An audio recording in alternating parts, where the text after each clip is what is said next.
Hello, it's Brett, and welcome back to my channel. Today, I wanted to talk about February possibilities. Despite the fact that we're almost halfway through it, we can still dream. So stick around. All right, I have a pile of books here that I'm maybe hoping to get to. I'm going to start with what I'm already reading, and we'll go from there. The first thing is Sarah Sliger's Vantage Point. Thank you to MCD for this copy. This came out the first week of February. It's really fun. It is kind of a gothic thriller about a very, very wealthy family who is cursed, who live in Maine on this island that is called Vantage Point. The house is called Vantage Point. And the two children in the family who are left, and one of them, the older brother, is married and his wife. So the narrative switches between the three of them. And an incident happens with the sister, which is kind of the catalyst for the rest of the book. The older brother is running for political office, and what happens can potentially damage that. So I have no idea actually where it's going, and I'm about 100 pages into a 400-page book, but I'm really liking it. I didn't read Sarah Sliger's first book, Take Me Apart, so enjoying this a lot. The other thing I read was a book coming out March 4th here in the States called Raising Hair by Chloe Dalton. Chloe Dalton is a writer and a political advisor and a foreign policy expert. And during the lockdown, during COVID, she spent time in a country house that was in her family. And while there, she I almost said got involved with, but there was a hair that began to come around. And to truncate this whole thing, it began to live with her and this wild hair. So a lot of it is just that journey. It's not a very long book, but it ultimately becomes a story about our relationship to the natural world, what we can do to preserve that natural world. It's a really, really beautiful, beautiful book. It also was really terrific on audio. So again, that's out March 4th, but I really, really, really, really enjoyed it. On to what I'm trying to accomplish this month potentially. First up is Stag Dance by Tori Peters. I thought Detransition Baby was so interesting. This is a series of short stories. It comes a dazzling, inventive exploration of gender and transition. There's three equally visionary novellas, and then one novel that's in here as well. That's the title story. So this just is really interesting to me, and that's the first. Then Chris Bajalian's The Jackal's Mistress, and thank you to Doubleday for this. I feel like I've discovered Chris Bajalian so late in life, and I've read his last three books, but he has so many stories, and a lot of people have said his earlier stuff is even better. I don't know because I haven't gone back yet, but this one looks particularly interesting to me. It's in the Civil War love story inspired by a real-life friendship across enemy lines. The wife of a missing Confederate soldier discovers a wounded Yankee officer and must decide what she's willing to risk for the life of a stranger. So I don't know. The pre-publication buzz on this is pretty high, but he's a great storyteller and is incredibly prolific and turns out a book every single year, it seems. So looking forward to this one. And this comes out March 11th. So then We Do Not Part by Han Kang. I'd hoped to read this last month. A just quietingly beautiful novel about the impossibility of waking up from the nightmare of history. Han Kang's prose, as delicate as footprints in the snow or a pamphlet of shadows, conjures up the specters haunting a nation, a family, and a friendship. That quote was from Hernan Diaz. But it's supposed to really uncover history and trauma. It sets up very easily enough with a woman who's in an accident who reaches out to her best friend to see if she can go take care of her pet while she's in the hospital, and it goes from there.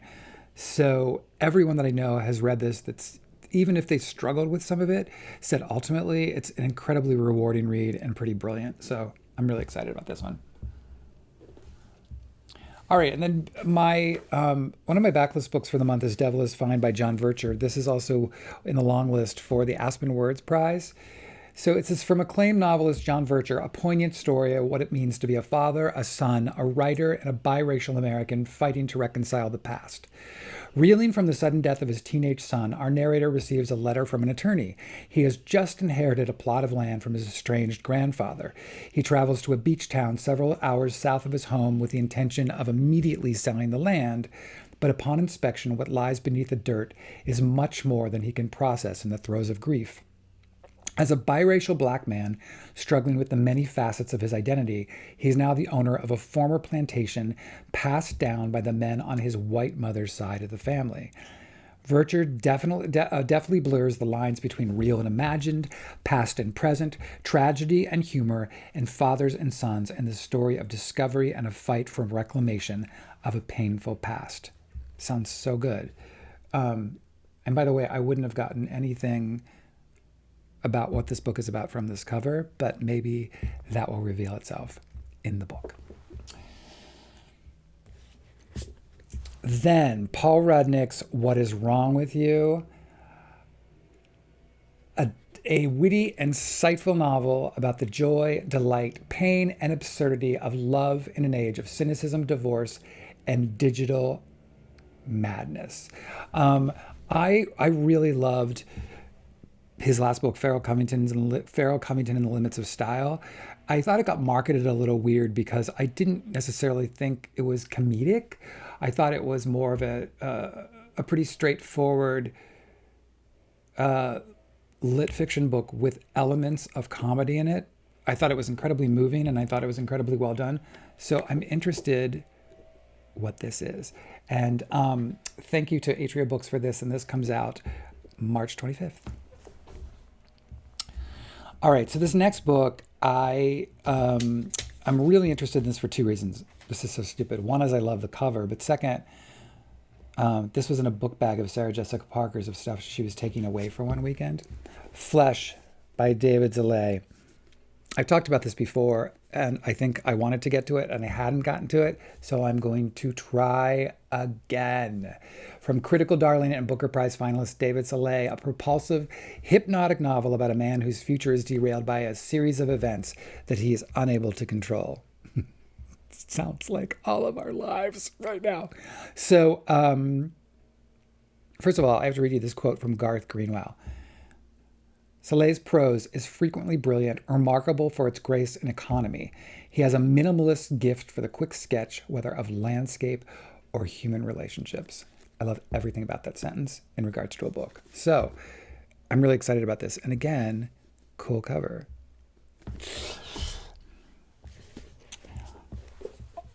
Then Stop Me If You've Heard This by Kristen Arnett. Here's the thing. I have both of her other books and haven't read them yet. So I think this is going to be the book that's going to break that dam down and is going to make me read all of them. But I also, do you ever get a vibe from someone who you see their picture and maybe follow them on Instagram and not in a stalkery way, but you think, I absolutely feel like I could probably be this person's friend? I mean, everybody feels that way about Ann Patchett, but I do feel this way a little bit about Kristen Arnett. I feel like if we met, we would be buddies.